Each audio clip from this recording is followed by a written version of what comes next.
안녕하십니까? 오늘 여러분과 함께 열어볼 봉인된 사건 노트는 2007년 모두의 부러움을 샀던 한 유치원 교사의 행운이 어떻게 비극으로 변했는지 그 차갑고도 처참한 진실의 기록입니다. 인생 역전, 그 달콤한 꿈이 현실이 된 날. 42세 유치원 교사 김은주 씨는 세상에서 가장 행복한 여자였습니다.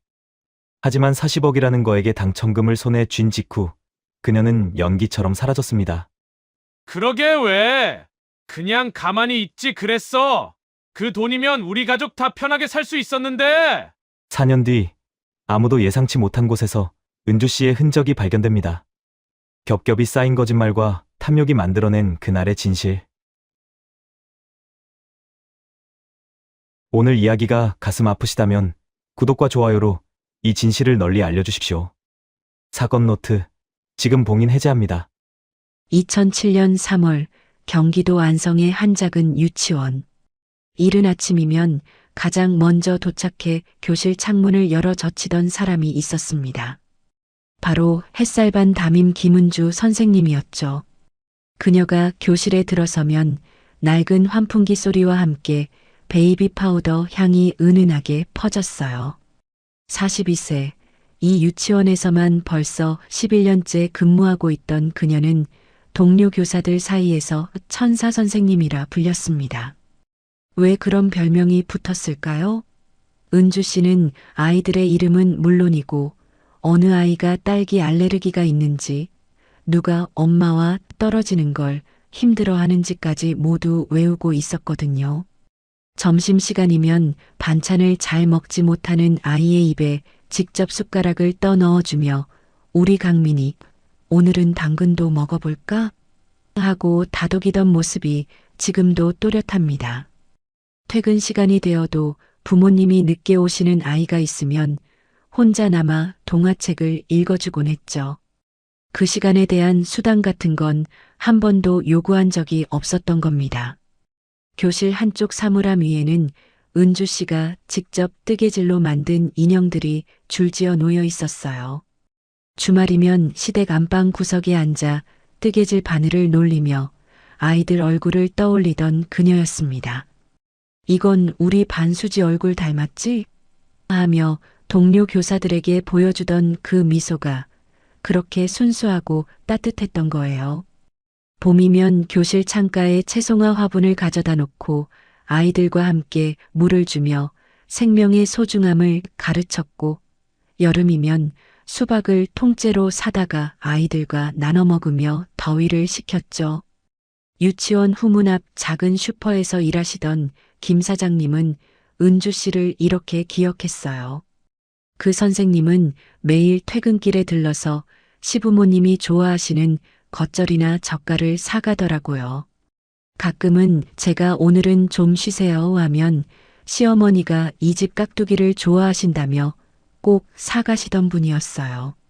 시장 골목에서 만난 은주 씨의 손엔 늘 무거운 봉투가 들려 있었고, 그 봉투엔 시어머니가 드실 약과 시아버지가 좋아하시는 어묵이 담겨 있었던 겁니다. 집으로 돌아가면 또 다른 하루가 시작되었죠. 3층짜리 빌라의 2층, 남편 이진호 씨와 시부모님이 함께 사는 그 집에서 은주 씨는 며느리이자 딸이었습니다. 좁은 현관문을 열고 들어서면 제일 먼저 시댁 특유의 된장찌개 냄새가 코끝을 스쳤어요. 평일 저녁이면 시어머니와 함께 부엌에 서서 저녁 준비를 했고, 주말이면 시아버지의 지병인 당뇨를 관리하기 위해 혈당 수치를 노트에 빼곡히 기록했어요. 우리 며느리가 없으면 우린 어쩌려고 그래 하시던 시어머니의 말이 결코 빈말이 아니었습니다. 설거지를 마치고 나면 은주 씨는 시부모님 방문 앞에 놓인 혈압약과 당뇨약을 챙겨드리며 아버님, 오늘 약 드셨어요? 하고 다정하게 물었죠. 시아버지가 약 먹기를 자꾸 까먹으시니까 매일 저녁 같은 시간에 직접 챙겨드렸던 거예요. 겨울이면 시부모님 방에 전기장판을 미리 켜두고, 여름이면 선풍기가 너무 세게 돌아가지 않는지 확인하러 들어가곤 했습니다. 그 정성이 어찌나 지극했던지 동네 사람들은 이댁 며느리 참 효부다라며 칭찬이 자자했어요. 그런데 말입니다. 은주 씨의 결혼 생활이 처음부터 이렇게 순탄했던 건 아니에요.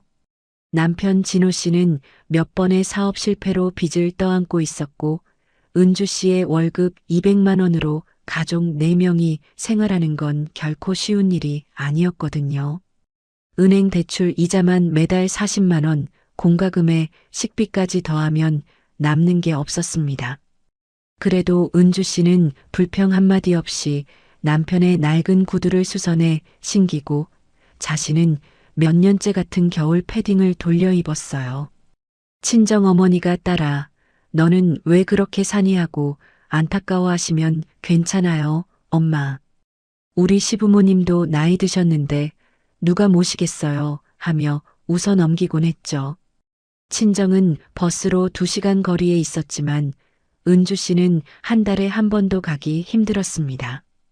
주말마다 시댁 청소며 빨래며 해야 할 일이 산더미였거든요. 가끔 친정 어머니가 전화를 걸어 은주야, 이번 주 일요일에 집에 올 수 있니? 엄마가 내가 좋아하는 잡채 해놓을게 하시면 은주 씨는 가슴이 미어지는 것 같았대요. 하지만 엄마 미안해요. 시어머니 병원 모시고 가야 해서 하고 전화를 끊고 나면 화장실에 들어가 몰래 눈물을 훔치곤 했던 겁니다. 유치원 동료들은 은주 씨에게 작은 낙이 있다는 걸 알고 있었습니다. 바로 매주 토요일 동네 복권 가게에 들러 로또 한 장을 사는 거였어요.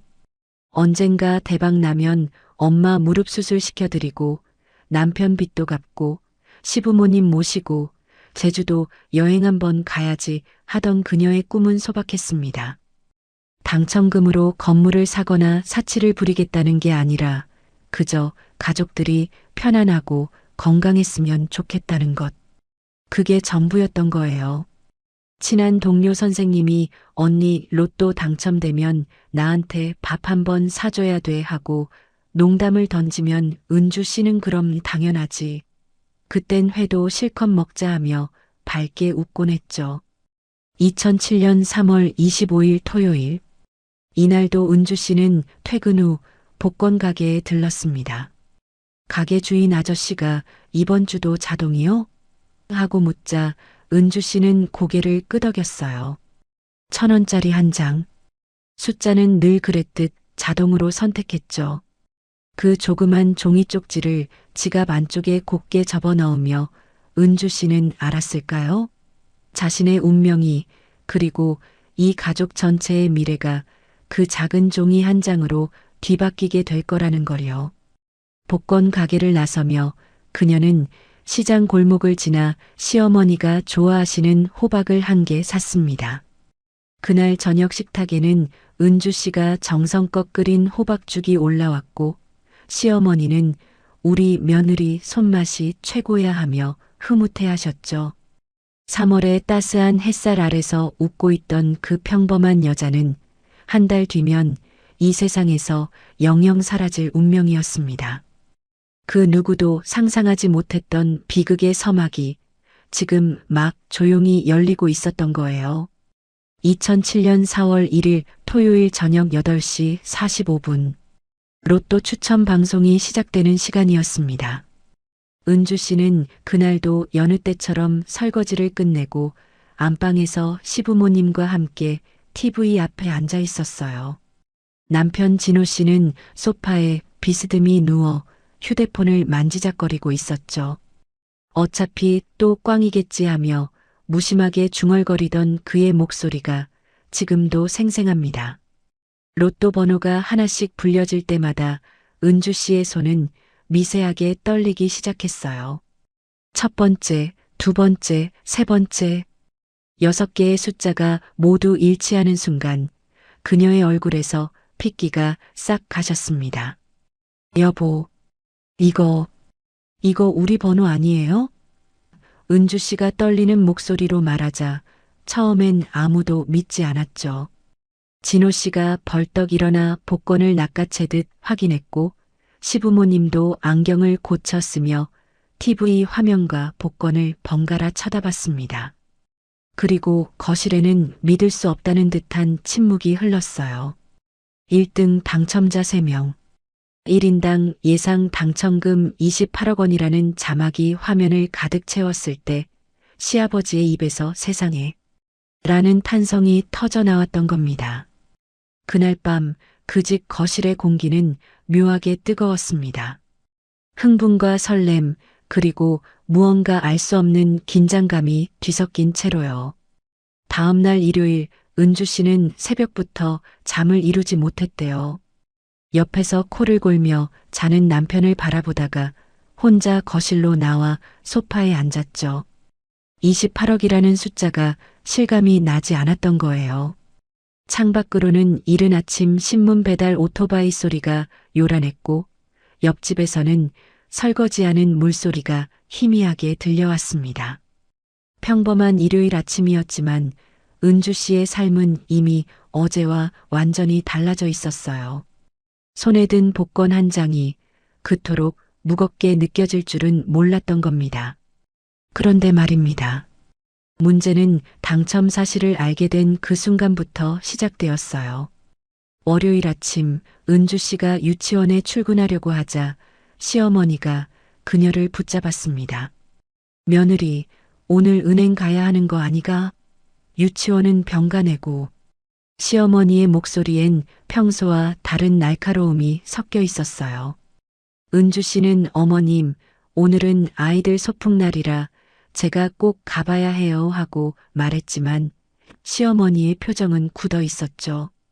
결국 은주 씨는 원장 선생님께 급히 전화를 걸어 오전만 병가를 내고 은행으로 향했습니다. 남편과 시부모님 3명이 모두 따라 나섰어요. 로또 복권 당첨금 지급 창구.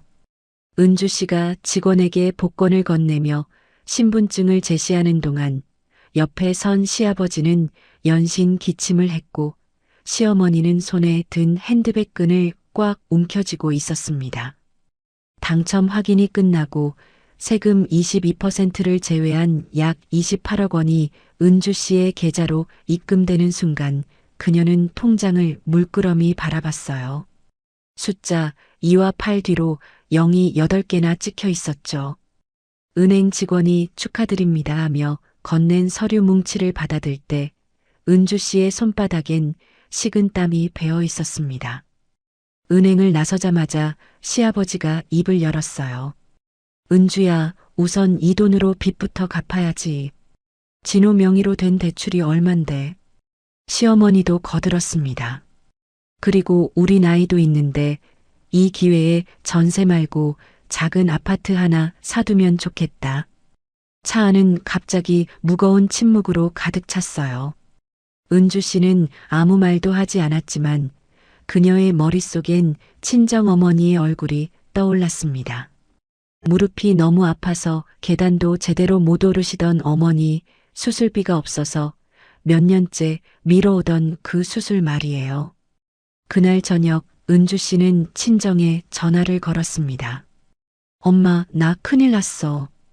떨리는 목소리로 로또 당첨 사실을 털어놓자 친정어머니는 한참을 말이 없으시다가 딸아, 조심해라. 돈이 사람을 바꾼다고 하셨어요. 은주 씨는 엄마 무릎 수술부터 할게요. 이번 주에 병원 예약 잡아놔 하며 울먹이셨대요. 하지만 그 통화 내용을 엿듣고 있던 시어머니의 얼굴은 일그러져 있었습니다. 부엌에서 설거지하던 손을 멈추고 거실 쪽을 노려보던 그 눈빛이 예사롭지 않았던 거예요. 4월 한 달 내내 그 집안의 분위기는 점점 더 이상해졌습니다. 시댁 식구들은 매일같이 은주 씨에게 돈 이야기를 꺼냈어요. 사업 자금으로 5억만 투자하면 진호가 다시 일어설 수 있다. 우리 명의로 상가 건물 하나 사두자, 친척들한테도 좀 나눠줘야 하는 거 아니냐. 요구는 끝이 없었습니다. 은주 씨는 점점 말수가 줄어들었고 유치원에서 돌아오면 곧장 방으로 들어가 문을 닫아버렸어요. 동료 교사들이 언니 요즘 안 좋아 보이는데 무슨 일 있어? 하고 물으면 아니야. 괜찮아 하며 억지로 웃었지만 그 웃음엔 생기가 없었죠. 4월 27일 목요일 밤, 마침내 폭발이 일어났습니다. 저녁 식사 자리에서 진호 씨가 당첨금을 4명의 통장으로 옮기자고 제안했어요. 부부인데 내 거가 어디 있어. 그리고 솔직히 내가 재테크를 더 잘하잖아. 은주 씨는 젓가락을 내려놓고 남편을 똑바로 바라봤습니다. 여보, 그 돈은 제가 번 거예요. 제가 11년 동안 매주 복권을 사서 당첨된 거라고요. 그 말이 떨어지자 시아버지가 밥상을 탁 치셨어요. 이 며느리가 지금 버릇없이 나오네. 시부모 앞에서 내 거를 따져. 그날 밤 식탁의 된장찌개는 식어버렸고 밥그릇은 절반도 덜 비워진 채 치워졌습니다. 4월 29일 토요일 이른 아침, 은주 씨는 작은 가방 하나를 들고 집을 나섰어요. 출근하는 평소 차림이었지만 그날은 토요일이었고 유치원은 문을 열지 않는 날이었습니다. 현관문을 나서기 전 그녀는 식탁 위에 짧은 메모를 남겼죠. 머리 좀 식히고 올게요. 걱정 마세요. 그게 은주 씨가 이 집에 남긴 마지막 흔적이었습니다. 휴대폰 전원이 마지막으로 켜진 곳은 집에서 불과 300m 떨어진 동네 버스 정류장 근처였어요. 그리고 그 순간 이후로 김은주라는 여자의 시계는 영원히 멈춰버렸습니다. 42세 유치원 교사의 실종, 그 기묘한 공백의 시작이었던 거예요. 은주 씨가 사라진 지 이틀이 지난 5월 1일 월요일 오전, 유치원 원장 선생님으로부터 경찰서에 전화가 걸려왔습니다. 김은주 선생님이 오늘 무단결근을 했는데 연락이 전혀 안 돼요. 11년 동안 단 한 번도 무단으로 빠진 적 없던 교사가 아무런 연락 없이 출근하지 않았다는 건 뭔가 심상치 않다는 신호였죠. 경찰이 남편 진호 씨에게 연락하자 그는 태연한 목소리로 대답했어요. 아, 아내가 잠시 머리 식히러 나갔다고 메모 남기고 갔는데요. 곧 돌아올 겁니다. 하지만 사흘째, 나흘째가 되어도 은주 씨는 돌아오지 않았습니다. 5월 5일 금요일 참다 못한 친정어머니가 직접 경찰서를 찾아갔어요. 70대 노인이 무릎이 아픈 다리를 이끌고 파출소 문턱을 넘어서며 제 딸을 찾아주세요 하고 호소하던 그 모습을 당시 경찰관은 지금도 잊지 못한다고 했습니다. 정식 실종 신고가 접수되고 수사가 시작되었죠. 하지만 이상한 점이 하나 있었어요. 남편 진호 씨는 경찰 조사에서 묘하게 불성실한 태도를 보였던 겁니다. 솔직히 요즘 아내가 돈 문제로 예민해져서 어디 가서 혼자 시간을 보내는 것 같아요. 그의 말투엔 걱정보다는 짜증이 섞여 있었어요.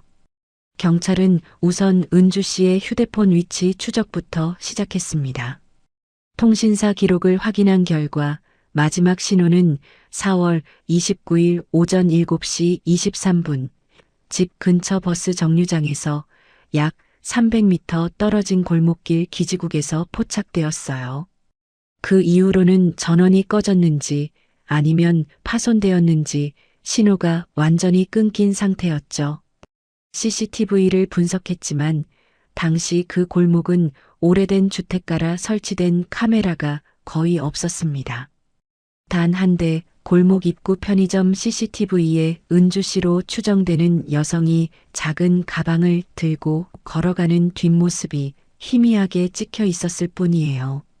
화질이 너무 나빠서 얼굴 식별은 불가능했던 겁니다.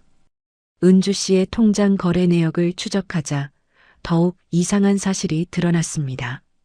당첨금 28억이 입금된 계좌에서 실종 전날인 4월 28일에 5억 원이 남편 진호 씨 명의의 계좌로 이체되어 있었어요. 그리고 같은 날 1억 원이 시부모님 명의의 정기예금으로 옮겨졌죠. 경찰이 이 부분을 추궁하자 진호 씨는 아내가 자발적으로 가족을 위해 나눠준 거다. 우리 빚도 갚고 부모님도 모셔야 하니까라고 답했습니다. 하지만 은주 씨의 친정 식구들은 전혀 다른 이야기를 했어요. 우리 은주가 마지막으로 전화했을 때 시댁에서 돈을 강요한다고 울면서 얘기했어요. 절대로 자발적이 아니에요. 친정어머니는 경찰 조사실에 앉아 딸과 나눴던 마지막 통화를 떠올리며 목이 메었습니다. 4월 26일이었어요. 은주가 밤 11시가 넘어서 몰래 전화를 걸더라고요. 화장실에 숨어서 속삭이듯이 엄마 나 너무 힘들어. 시댁에서 매일 돈 달라고 하는데 어떡하지? 라고 했어요.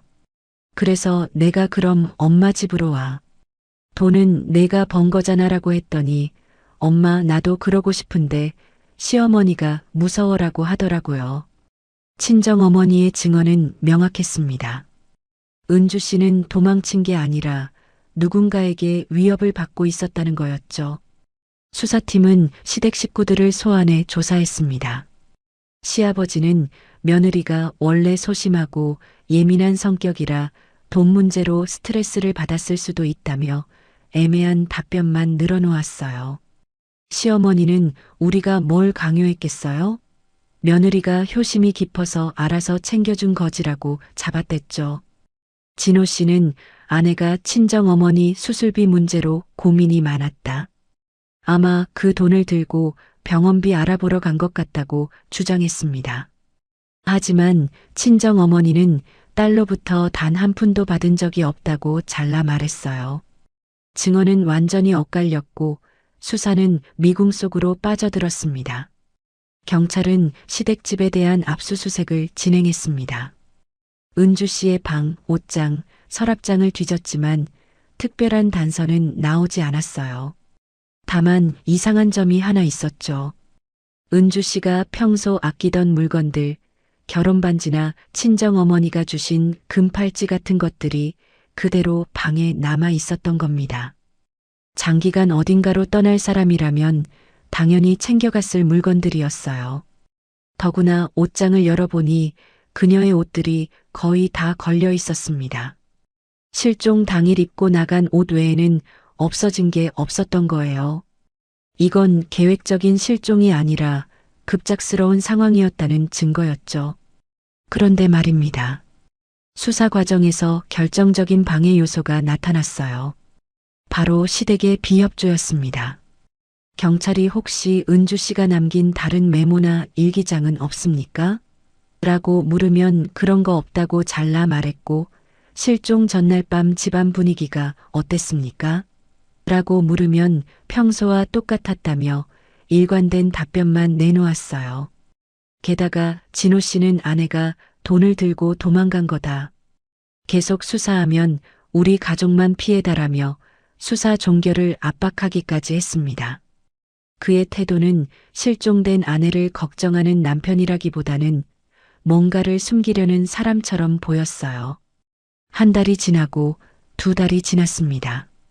경찰은 전국의 숙박업소, 병원, 사찰, 요양원까지 수소문했지만 은주 씨의 흔적은 어디에도 없었어요. 그녀의 신용카드는 단 한 번도 사용되지 않았고 휴대폰도 켜지지 않았으며 계좌에서 돈이 빠져나간 흔적도 전혀 없었습니다. 28억이 그대로 통장에 잠들어 있었죠. 만약 돈을 노리고 도망갔다면 왜 단 한 푼도 쓰지 않았을까요? 수사팀의 고민은 깊어졌지만 결정적인 증거가 없었습니다. 2007년의 수사 기술로는 더 이상 추적할 방법이 없었던 거예요. 사건은 서서히 언론의 관심에서 멀어졌고 미제 사건으로 분류되어 서랍 속에 묻혀갔습니다. 하지만 친정 식구들은 포기하지 않았어요. 우리 은주는 반드시 살아있을 거야. 아니면 친정 어머니는 그 말을 끝까지 잊지 못하고 눈물만 흘렸습니다. 2008년 5월 은주 씨가 실종된 지 정확히 1년이 흘렀습니다. 친정 식구들은 여전히 매주 경찰서를 찾아가 우리 딸 사건 어떻게 됐느냐고 물었지만 담당 형사는 고개를 숙인 채 죄송합니다. 새로운 단서가 없습니다라는 말만 되풀이했어요. 수사 서류철은 먼지가 쌓여가고 있었고 사건은 점점 사람들의 기억에서 지워져 가고 있었습니다. 그런데 바로 그때였죠. 강원도 속초의 한 편의점에서 이상한 거래 내역이 포착된 겁니다. 5월 17일 새벽 3시 42분. 은주 씨 명의의 신용카드로 20만 원 상당의 물품이 결제되었다는 알림이 은행에서 떴어요.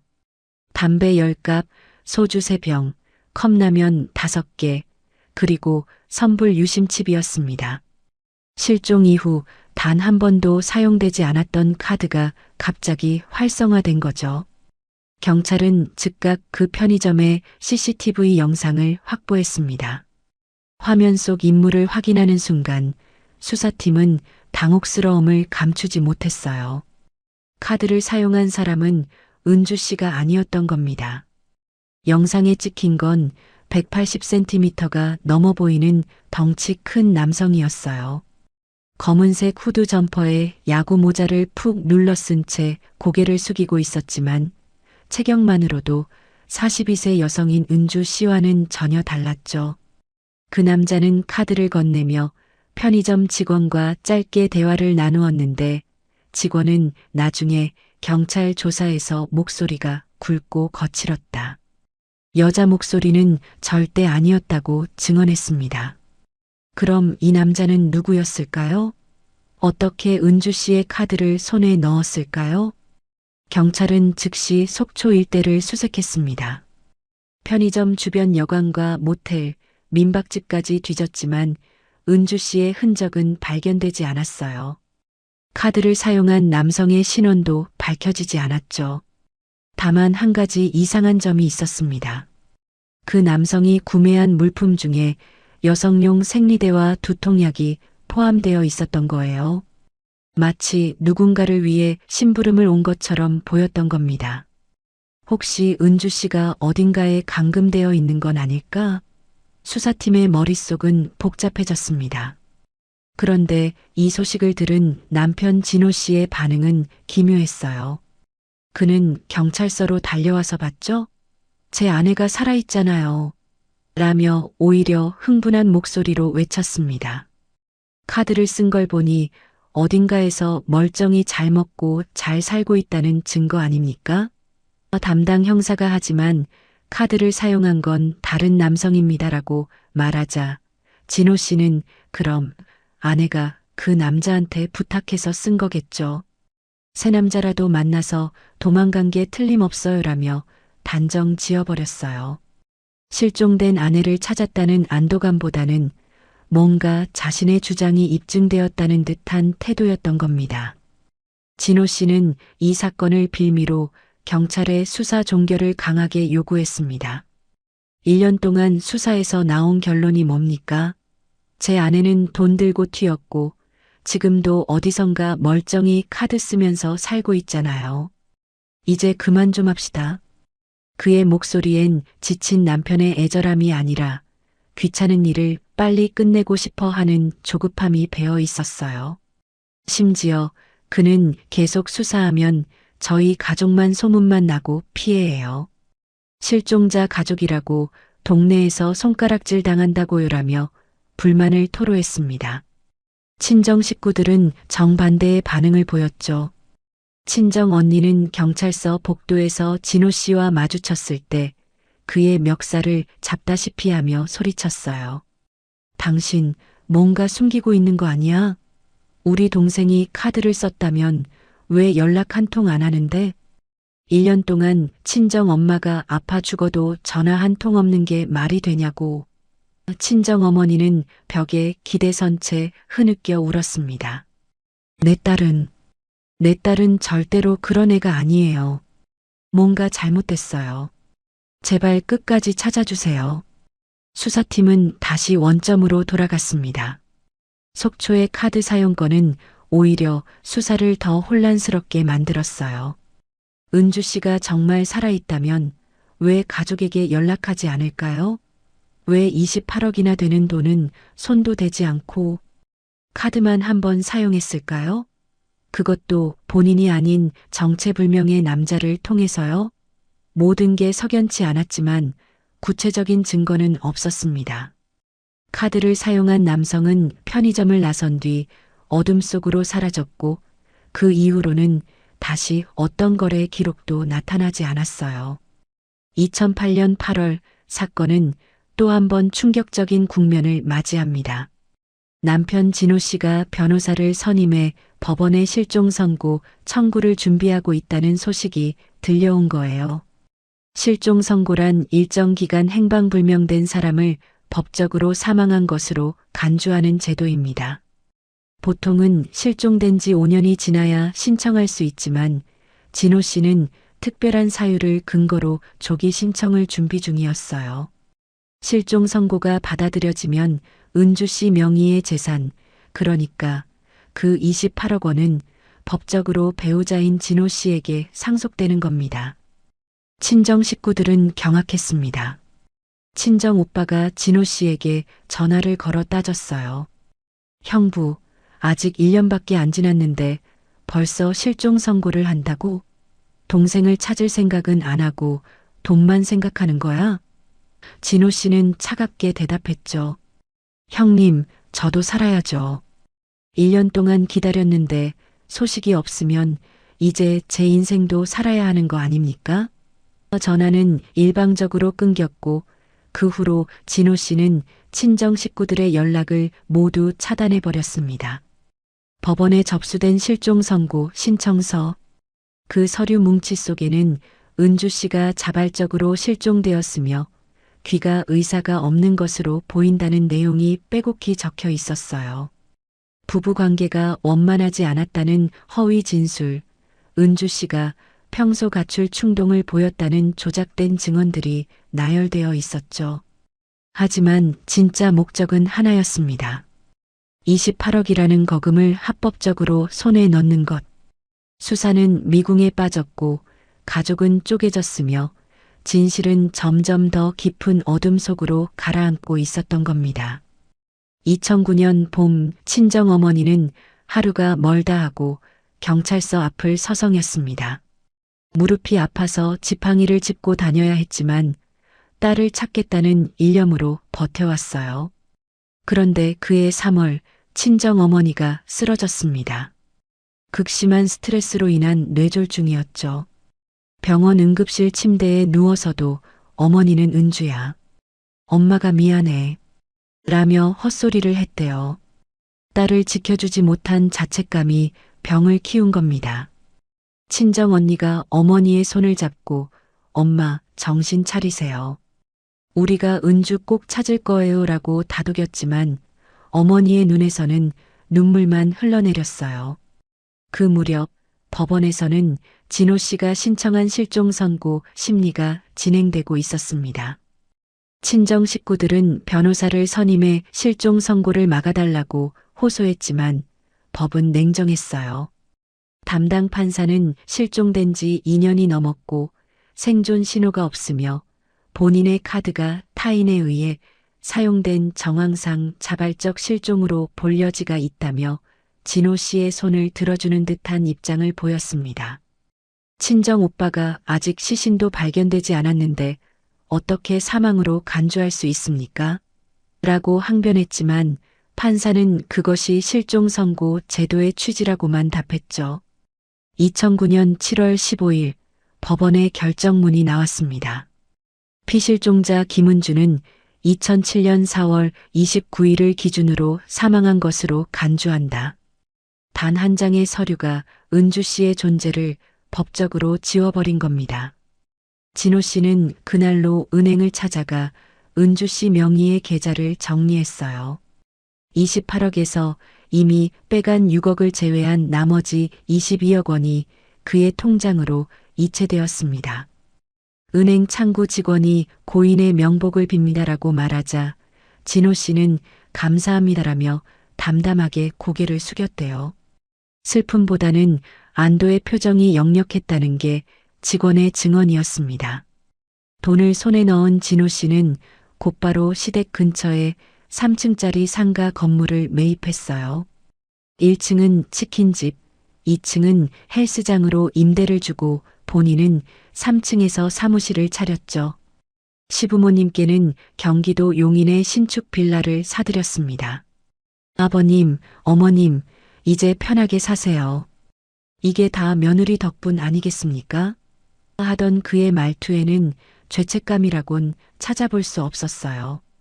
오히려 마치 자신이 벌어들인 돈인 양당당했던 겁니다. 동네 사람들은 수군거렸습니다. 아니, 아내가 실종된 지 얼마나 됐다고 벌써 저렇게 펑펑 쓰고 다녀. 하지만 법은 이미 그에게 그 돈의 정당한 소유권을 부여한 상태였습니다. 그런데 말입니다. 그해 가을, 이상한 일이 벌어졌어요. 친정 언니가 어느 날 밤 생생한 꿈을 꾸었던 겁니다. 꿈속에서 은주가 나타났는데 하얀 옷을 입고 땅바닥에 웅크리고 앉아 있더래요. 언니, 너무 춥고 어두워. 여기 너무 무서워. 은주는 떨리는 목소리로 그렇게 말하고는 사라졌다고 합니다. 꿈에서 깬 친정 언니는 온몸이 식은땀으로 젖어 있었어요. 이건 그냥 꿈이 아니야. 은주가 나한테 신호를 보낸 거야. 그녀는 그날 이후 밤마다 잠을 이룰 수 없었습니다. 친정 언니는 은주를 찾기 위해 무속인을 찾아다니기 시작했어요. 서울의 한 점집에서 만난 무당은 혼이 땅속에 갇혀 있다. 집과 가까운 곳에 묻혀 있을 것이라고 말했습니다. 또 다른 무당은 꽃이 많은 곳을 찾아보라고 했죠. 친정 언니는 이 말들을 메모하며 무언가 단서를 찾으려 애썼지만 구체적인 장소를 알아낼 순 없었어요. 주변 사람들은 상실의 고통 때문에 비과학적인 것에 의지하게 된 거다라며 안타까워했습니다. 하지만 친정 언니는 포기하지 않았어요. 2010년 초 친정 언니는 사설 탐정을 고용했습니다. 마지막 남은 재산을 털어넣어서라도 동생의 행방을 찾아야겠다고 결심한 거예요. 탐정은 시댁 주변을 몇 달 동안 미행하고 조사했습니다. 그러던 어느 날 탐정이 묘한 사실 하나를 발견했어요. 진호 씨와 시부모님이 2007년 5월, 그러니까 은주 씨 실종 직후에 시댁 뒷마당을 대대적으로 공사했다는 겁니다. 동네 철물점 주인은 이렇게 증언했죠. 그때 삽이랑 시멘트를 엄청 사가더라고요. 밤늦게까지 뭔가를 파는 소리가 들렸다는 이웃도 있었어요. 탐정의 보고서를 받아든 친정 언니는 온몸에 소름이 돋았습니다. 뒷마당 공사? 실종 직후에? 그녀는 곧바로 경찰서를 찾아가 시댁 뒷마당을 조사해달라고 요청했어요. 하지만 담당 형사는 난색을 표했습니다. 증거가 없는데 어떻게 타인의 집을 파헤칩니까? 영장을 받으려면 확실한 근거가 필요합니다. 꿈이나 무당의 말은 증거가 될 수 없어요. 친정 언니는 무릎을 꿇고 애원했지만 법의 벽은 높았습니다. 그러다 2010년 여름 결정적인 단서가 나타났어요. 친정 언니가 은주의 오래된 일기장을 뒤지던 중 2015년에 쓴 메모를 발견한 겁니다. 오늘 시댁 뒷마당에 철쭉꽃이 만발했는데 나는 들어갈 수조차 없었다. 꽃가루 알레르기가 너무 심해서 눈이 붓고 재채기가 멈추지 않는다. 시어머니께서 며느리가 꽃도 가까이 못하면 어쩌냐고 타박하셨지만 정말 어쩔 수 없다. 은주는 극심한 꽃가루 알레르기 환자였던 거예요. 병원 기록을 찾아보니 실제로 그녀는 항알레르기 약을 정기적으로 처방받았다는 사실이 확인되었습니다. 친정 언니는 다시 탐정에게 의뢰했습니다. 시댁 뒷마당에 꽃이 있는지 확인해줘. 탐정이 몰래 촬영한 사진을 보는 순간 친정 언니의 심장은 멈춘 듯 했어요. 뒷마당 한가운데에는 거대한 화단이 조성되어 있었고 온갖 종류의 꽃들이 만발해 있었던 겁니다. 장미, 백합, 국화, 페랭이꽃까지. 시어머니는 이웃들에게 며느리가 꽃을 너무 좋아해서 실종되기 전에 화단을 만들어 달라고 부탁했다고 말하고 다녔대요. 하지만 은주는 꽃가루만 봐도 숨이 막히던 사람이었습니다. 이 화단은 은주가 원한 게 절대 아니었어요. 친정 언니는 이 증거를 들고 다시 경찰서 문을 두드렸습니다. 제발요, 형사님. 제 동생은 꽃을 싫어했어요. 알레르기가 있었다고요. 그런 사람이 왜 화단을 만들어 달라고 했겠어요? 뭔가 숨겨져 있는 거예요. 목소리는 절규에 가까웠습니다. 담당 형사도 이번엔 심상치 않음을 느꼈어요. 하지만 영장을 받기 위해선 더 확실한 근거가 필요했죠. 법정 다툼이 시작되었고 진호 씨 측 변호사는 고인의 일기는 조작될 수 있으며 알레르기가 있다고 해서 화단을 못 만들 이유는 없다며 강력히 반박했습니다. 진실은 땅속 깊은 곳에서 신음하고 있었지만 그 무덤을 파헤칠 열쇠는 아직 손에 쥐어지지 않았던 겁니다. 2011년 봄 친정 언니는 마지막 희망을 걸고 경찰청 민원실을 찾아갔습니다. 4년 동안 모은 증거 자료들을 가방에 가득 담아서요. 은주의 알레르기 진단서, 병원 처방 기록, 이웃들의 증언 녹취록, 시댁 뒷마당 화단 사진, 그리고 사설 탐정 보고서까지. 제발 한 번만 더 봐주세요. 제 동생은 그 화단 밑에 있어요. 하지만 경찰청 민원 담당자는 고개를 저었습니다. 이미 종결된 사건이고 실종 선고까지 받은 상황에서 재수사는 어렵습니다. 결정적 물증이 필요해요. 그 무렵 경찰청에는 새로운 변화가 일어나고 있었습니다. 2010년대 들어 미제 사건 재조명 정책이 시행되기 시작한 거예요. 과학수사 기술이 발달하면서 과거에는 해결하지 못했던 사건들을 첨단 장비로 다시 들여다보는 프로젝트였죠. 경기도경찰청 강력팀에는 미제 사건 전담반이 신설되었고 젊은 형사 박민수가 팀장으로 부임했습니다. 그는 부임 첫날부터 오래된 사건 서류철들을 뒤적이기 시작했어요. 뭔가 놓친 게 있을 거야. 당시 기술로는 못 찾았어도 지금은 가능할 수 있어. 박 형사의 눈에 들어온 사건이 바로 김은주 실종 사건이었습니다. 서류를 읽으면서 그는 위화감을 느꼈어요. 로또 당첨자가 28억을 두고 실종, 카드는 타인이 사용, 실종 직후 뒷마당 공사. 그는 직감적으로 알았습니다. 이 사건에는 뭔가 숨겨진 게 있다고요. 박 형사는 상관에게 보고했어요. 이 사건 재수사할 가치가 있습니다. 과학수사를 동원하면 답이 나올 것 같습니다. 상관은 회의적이었지만 내 책임 하에 해바라며 허락했죠. 2011년 6월 박 형사는 친정 언니를 직접 만났습니다. 그녀가 4년 동안 모은 자료들을 받아든 박 형사는 감탄했어요. 일반인이 이 정도로 체계적으로 정리했다니 대단하십니다. 특히 은주 씨의 알레르기 기록과 화단 조성 시기의 불일치는 결정적이었습니다.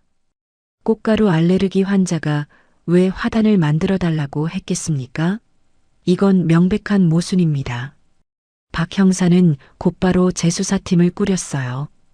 과학수사대의 지중 탐사 전문가, 법의학 전문가, 그리고 현장 감식팀이 합류했습니다. 하지만 시댁 뒷마당을 파헤치려면 법원의 압수수색 영장이 필요했어요. 그리고 영장을 받으려면 합리적 의심을 입증할 증거가 더 필요했죠. 박 형사는 2007년 당시 수사 기록을 샅샅이 뒤졌습니다. 그러다 발견한 게 있었어요. 실종 직후 시댁 근처 철물점 거래 내역이었죠. 2007년 5월 3일 진호 씨 명의 카드로 대형삽 2자루, 시멘트 20포대, 비닐 50m가 구매되었던 겁니다. 이건 뭔가를 묻으려는 사람이 사는 물건이잖아. 박 형사는 철물점 주인을 다시 찾아갔습니다. 4년 전 일이라 기억이 희미했지만 주인은 이렇게 증언했어요. 아, 그때 생각나요. 밤 10시가 넘어서 급하게 달려와서는 시멘트랑 삽을 왕창 사갔어요. 집 보수 공사한다고 했는데 표정이 이상하게 창백하더라고요. 땀도 뻘뻘 흘리고. 주인은 이어서 말했습니다. 그리고 며칠 뒤에 그 집 어머니가 와서 꽃이랑 화분을 잔뜩 사갔어요. 뒷마당에 화단 만든다고 하더라고요. 근데 그 집은 원래 마당에 화단이 없었거든요. 이 증언은 결정적이었습니다. 실종 직후 심야에 구매한 삽과 시멘트, 그리고 며칠 뒤 조성된 화단. 시간적 순서가 정확히 맞아떨어졌어요. 박 형사는 이 증거와 함께 은주 씨의 알레르기 기록, 이웃들의 증언을 종합해 검찰에 영장 청구를 요청했습니다. 검사도 이번엔 수긍했어요. 정황상 충분히 합리적 의심이 됩니다. 영장을 청구하겠습니다. 2011년 9월 15일 법원은 마침내 압수수색 영장을 발부했습니다. 판사는 4년이 지났지만 미제 사건의 진실 규명을 위해 필요하다고 판단된다며 영장 발부 이유를 밝혔어요. 소식을 들은 친정 언니는 박 형사의 손을 부여잡고 울었습니다. 고맙습니다. 정말 고맙습니다. 이제 동생을 데려올 수 있겠어요. 2011년 9월 22일 목요일 오전 8시 여러 대의 경찰 차량이 시댁 앞에 도착했습니다. 과학수사대 트럭과 중장비를 실은 차량도 함께였어요. 박 형사가 초인종을 눌렀습니다. 문을 연 시어머니는 경찰들을 보자 얼굴이 하얗게 질렸어요. 무슨 일이십니까? 박 형사가 영장을 내밀었습니다. 압수수색 영장을 집행하러 왔습니다. 뒷마당을 조사하겠습니다. 진호 씨가 황급히 뛰어나왔습니다. 영장이 왜 나와요? 이미 종결된 사건 아닙니까? 그의 목소리는 떨리고 있었어요. 박 형사는 냉정하게 답했습니다. 새로운 증거가 발견되어 재수사 중입니다. 협조해 주시기 바랍니다. 시아버지는 거실 소파에 주저앉아 담배만 피워댔죠. 그의 손은 심하게 떨리고 있었습니다. 과학수사팀이 뒷마당으로 들어갔어요. 국화와 백합이 시들어가던 화단 앞에 지중 탐사 레이더가 설치되었습니다. 화면을 들여다보던 전문가의 표정이 굳어졌어요. 박 형사님, 이거 지하 1m에서 1.5m 사이에 명확한 이상 반응이 있습니다. 흙의 밀도가 주변과 확연히 다릅니다. 박 형사는 고개를 끄덕였습니다. 시작하십시오. 굴착기가 천천히 화단을 파기 시작했어요. 꽃들이 뿌리째 뽑혀나갔고 그 아래 단단하게 다져진 시멘트층이 드러났습니다. 시멘트를 깨자 검은 비닐이 보였어요. 그 순간 시댁 안에서 시어머니의 비명 같은 울음소리가 터져나왔습니다. 아이고. 진호 씨는 담장에 기대선 채 고개를 떨구고 있었죠. 박 형사가 장갑을 끼고 비닐을 조심스럽게 걷어냈습니다. 그 안에서 분홍색 천 조각이 보였고 사람의 뼈가 모습을 드러냈어요. 4년 동안 땅속 깊은 곳에 묻혀있던 은주 씨였습니다. 박 형사는 무전기를 들었습니다. 본부, 이쪽 현장입니다. 시신 발견했습니다. 그의 목소리는 가라앉아 있었지만 눈에는 안도와 슬픔이 동시에 어려 있었어요. 진호 씨는 그 자리에서 체포되었습니다. 수갑이 채워지는 순간 그는 무릎이 꺾여 쓰러졌어요. 죄송합니다. 시부모도 공범 혐의로 함께 연행되었죠. 4년간 숨겨왔던 비밀이 과학의 힘과 한 언니의 집념으로 마침내 세상에 드러난 겁니다. 뒷마당 한켠에 서 있던 친정 언니는 하늘을 올려다보며 조용히 말했습니다. 은주야, 이제 집으로 가자. 뒷마당에서 발견된 유골은 즉각 국립과학수사연구원으로 이송되었습니다. DNA 감식 결과는 이틀 만에 나왔어요. 김은주 씨가 확실했습니다. 분홍색 카디건 안쪽 주머니에서는 그녀의 신분증과 함께 구겨진 메모지 한 장이 발견되었죠. 거기엔 이렇게 적혀 있었어요.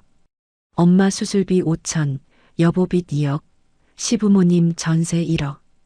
죽기 직전까지도 가족을 생각했던 은주 씨의 마지막 흔적이었습니다.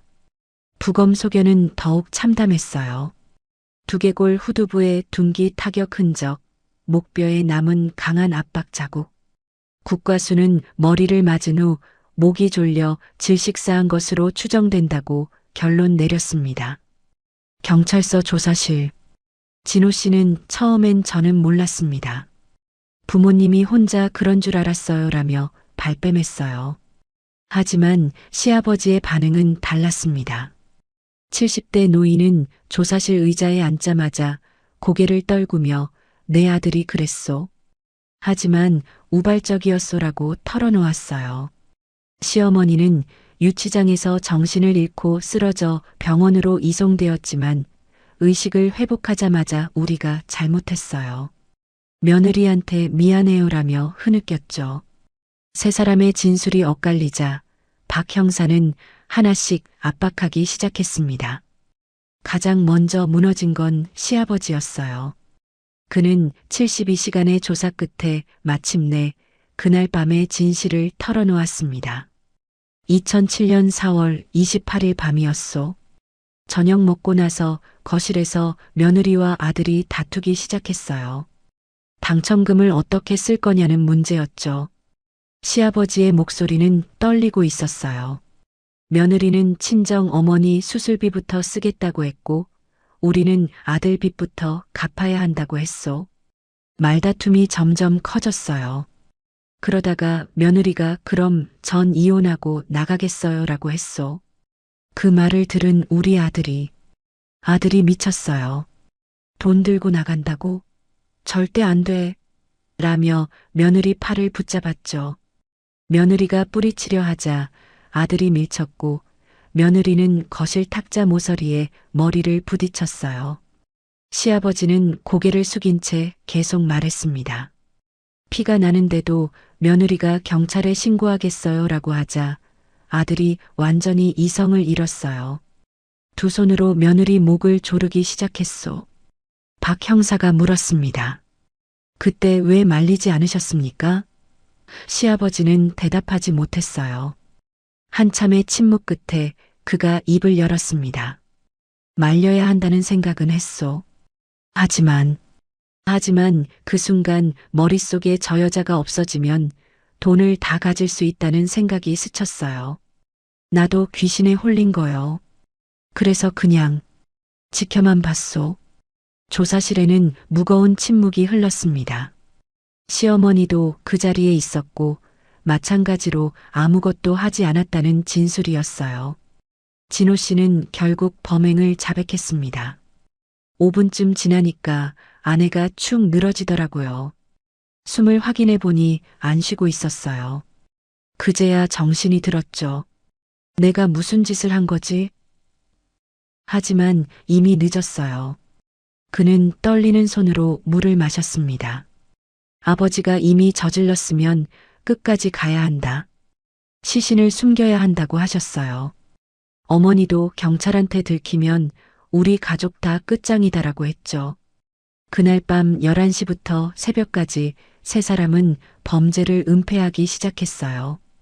은주 씨의 시신을 이불과 비닐로 겹겹이 싼 뒤 뒷마당을 깊이 팠습니다. 아버지와 제가 번갈아가며 파고 어머니는 밖에서 망을 봤어요. 1.5m쯤 파니까 새벽 3시가 넘었더라고요. 거기에 아내를 묻고 흙을 덮은 뒤 시멘트까지 부었어요. 진호 씨의 목소리는 점점 작아졌습니다. 다음 날 철물점에서 꽃씨를 사다가 화단을 만들었어요. 어머니 아이디어였죠. 며느리가 꽃을 좋아해서 생전에 화단 만들어 달라고 했다고 동네 사람들한테 말하고 다니라고 박 형사가 물었습니다. 속초에서 카드를 사용한 건 누구입니까? 진호 씨가 고개를 들었어요. 제 사촌 동생입니다. 실종 신고가 들어가고 2주쯤 지났을 때 사촌한테 전화했어요. 형수가 살아있는 것처럼 보이게 해야 한다. 카드 한 번만 써달라고 부탁했죠. 100만 원 주고요. 사촌은 이미 경찰에 체포되어 조사를 받고 있었습니다. 형님이 도와달라고 해서 설마 살인을 저질렀을 줄은 몰랐어요 라는 게 사촌의 진술이었어요. 2011년 11월 검찰은 세 사람을 기소했습니다. 진호 씨는 살인 및 사체유기, 시부모는 살인방조 및 사체유기, 사촌은 사기방조 혐의였죠. 첫 공판이 열린 날 방청석은 10,000원이었습니다. 친정 식구들은 맨 앞줄에 앉아 피고인석을 노려봤어요. 친정 어머니는 지팡이를 짚고 간신히 서 있었습니다. 70대의 노인은 4년 만에 딸의 죽음을 확인하고도 눈물 한 방울 흘리지 않았어요. 대신 그 눈빛은 차가운 분노로 가득했죠. 검사가 농고했습니다. 피고인들은 28억이라는 돈에 눈이 멀어 가족을 살해했습니다. 특히 피해자는 당첨금으로 피고인들을 챙기려 했습니다. 남편 빚을 갚고 시부모 전세금을 마련하려던 선의를 탐욕으로 짓밟았습니다. 검사는 은주 씨가 남긴 메모를 증거로 제시했어요. 이 메모를 보십시오. 죽기 직전까지 피해자는 가족을 걱정했습니다. 하지만 피고인들은 그런 피해자를 땅에 묻고 4년간 그 위를 밟고 다녔습니다. 진호 씨의 변호인은 우발적 범행이며 피고인이 깊이 반성하고 있다고 선처를 구했어요. 하지만 재판부의 표정은 싸늘했습니다. 재판장이 물었습니다. 피고인은 아내를 죽인 후 왜 자수하지 않았습니까? 진호 씨는 대답하지 못했어요. 피고인은 4년 동안 아내가 묻힌 곳을 알면서도 실종 선고를 받아 재산을 챙겼습니다. 이것이 우발적 범행입니까? 재판장의 목소리는 낮았지만 무게가 실려 있었습니다. 시부모의 변호인은 노인들이 아들을 지키려는 부모 마음에 어쩔 수 없이 가담했다고 변호했지만 재판부는 받아들이지 않았어요. 살인을 방관하고 은폐에 적극 가담한 것은 단순한 방조가 아닙니다. 공범입니다. 방청석에서 박수가 터져 나왔고 재판장은 망치를 두드려 정숙을 요구했죠. 최후 진술에서 진호 씨는 울먹이며 말했습니다. 죄송합니다. 은주야, 정말 미안해. 나도 어떻게 된 건지. 하지만 친정 오빠가 벌떡 일어나 소리쳤어요. 지금 와서 미안하면 뭐해. 우리 동생 돌려내. 법정 경위들이 달려들어 친정 오빠를 제지했고 재판은 잠시 중단되었습니다. 진실은 모두 드러났지만 남은 건 깊은 상처와 돌이킬 수 없는 후회뿐이었습니다. 2012년 2월 14일 밸런타인데이. 아이러니하게도 이날 최종 판결이 선고되었습니다. 재판장이 판결문을 낭독하기 시작했어요. 피고인 이진호, 살인 및 사체유기죄로 징역 25년에 처한다. 피고인 이모, 박모, 살인방조 및 사체유기죄로 각 징역 12년에 처한다. 법정은 숨죽인 채 그 선고를 들었습니다. 진호 씨는 그 자리에서 주저앉았고 시부모는 서로를 부축하며 흐느꼈어요. 친정 식구들은 덤덤한 표정으로 앉아 있었습니다. 이미 눈물은 4년 전에 다 흘려버렸으니까요. 재판장은 판결 이유를 차분히 설명했습니다. 피고인들은 금전에 대한 탐욕으로 가족을 살해하고 장기간 진실을 은폐했습니다. 피해자가 피고인들을 위해 당첨금을 나눠주려 했다는 점에서 본 범죄의 죄질은 매우 불량합니다. 다만 피고인 이진호가 우발적 범행임을 인정하고 자백한 점, 시부모가 고령인 점을 참작하여 이와 같이 판결합니다. 방청석에서는 작은 한숨소리가 흘러나왔어요. 누군가는 형량이 가볍다고 느꼈고 누군가는 그래도 정의가 실현되었다고 안도했습니다. 판결 직후 가장 복잡한 문제가 남았습니다. 바로 28억 원의 행방이었어요. 진호 씨가 실종 선고로 받아 사용했던 돈은 범죄 수익으로 환수되었고 구입했던 상가 건물과 빌라는 모두 압류되었습니다. 법원은 은주 씨의 유산을 법정 상속 순위에 따라 친정어머니와 친정형제들에게 배분한다고 결정했죠.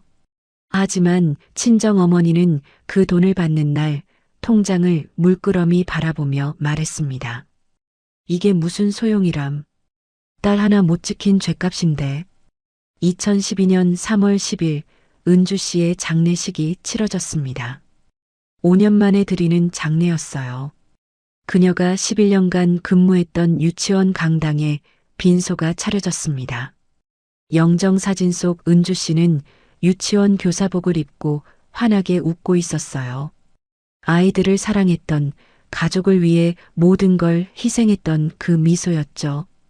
조문객들이 줄을 이었습니다. 동료 교사들, 옛 제자들의 부모님, 동네 이웃들이 찾아와 눈물로 작별 인사를 했어요. 은주 선생님, 이제야 편히 쉬세요. 작은 국화꽃 한 송이씩 놓고 가는 그들의 손은 떨리고 있었습니다. 가장 가슴 아픈 순간은 은주 씨가 담임을 맡았던 제자들이 찾아왔을 때였어요.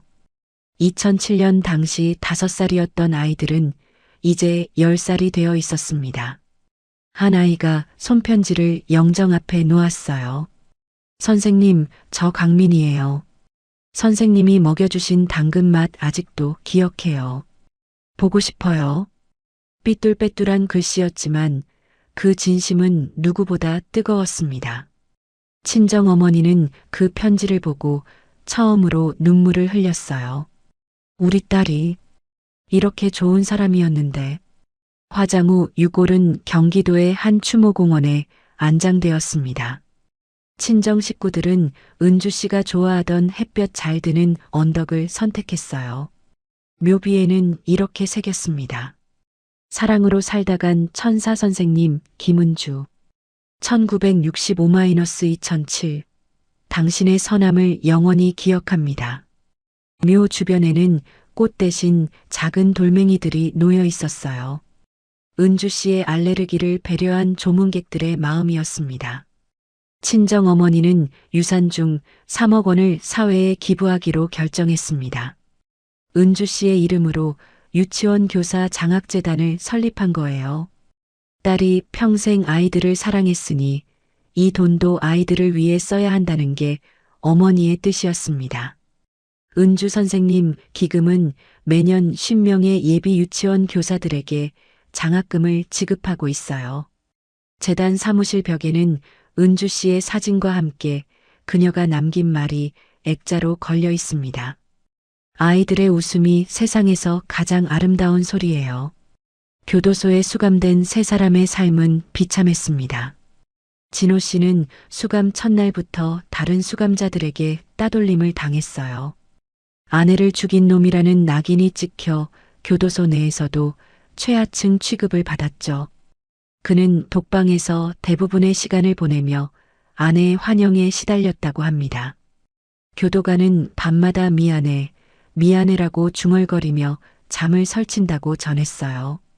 시아버지는 당뇨 합병증으로 시력을 거의 잃었고 시어머니는 치매가 급속도로 진행되어 교도소 의무실에서 생활하고 있습니다. 며느리가 그토록 정성껏 챙겨주던 건강을 이제는 아무도 돌보지 않게 된 거예요. 유치원에는 은주 씨를 기리는 작은 추모 공간이 만들어졌습니다. 은주 선생님의 방이라는 이름의 그곳에는 그녀가 직접 뜨개질로 만든 인형들과 아이들과 찍은 사진들이 전시되어 있어요. 매년 4월 29일 은주 씨가 사라진 날이면 유치원 교사들과 졸업생들이 모여 추모식을 엽니다. 풍선을 하늘로 날려보내며 선생님 사랑해요라고 외치는 아이들의 목소리가 봄 하늘에 울려 퍼지죠. 2024년 현재 은주 씨의 묘소에는 여전히 조문객들이 찾아옵니다. 누군가 남긴 쪽지에는 이렇게 적혀 있었어요. 당신의 선함이 세상을 조금 더 밝게 만들었습니다. 고맙습니다. 친정 어머니는 80이 넘은 지금도 매주 딸의 묘를 찾습니다. 무릎이 아파 지팡이를 짚고 가지만 딸 곁에 앉아 있는 그 시간만큼은 평화롭다고 해요. 이 사건은 우리에게 묻습니다. 가족이란 무엇일까요? 돈보다 소중한 건 무엇일까요?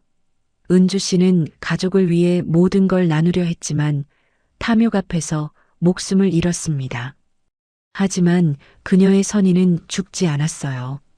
장학금을 받은 예비 교사들이 유치원에서 아이들을 가르치고 법으로 다른 당첨자들을 보호하며 사람들의 기억 속에서 영원히 살아가고 있으니까요. 돈은 세 사람의 인생을 파괴했지만 사랑은 한 여자를 영원히 살려냈습니다. 2007년 봄, 복권 한 장을 사던 그 평범한 유치원 교사는 이제 차가운 비석 뒤에 잠들었습니다. 하지만 그녀가 살았던 흔적은 그 누구도 지울 수 없을 겁니다. 봉인되었던 사건은 이렇게 막을 내립니다. 땅속 깊은 곳에서 4년을 견뎌낸 진실이 이제는 따뜻한 햇살 아래 영원한 안식을 누리고 있습니다. 사건의 기록을 따라가며 가려진 조각들을 연결합니다. 그날 무슨 일이 있었는지 구독과 좋아요, 알림 설정은 이 기록을 이어가는 힘이 됩니다. 구독과 좋아요 꼭 눌러주세요. 잊혀진 이름들, 사라진 진실, 그날의 흔적들. 봉인된 사건 노트에서 흔적을 찾아드리겠습니다. 지금까지 봉인된 사건 노트였습니다. 시청해주셔서 감사합니다.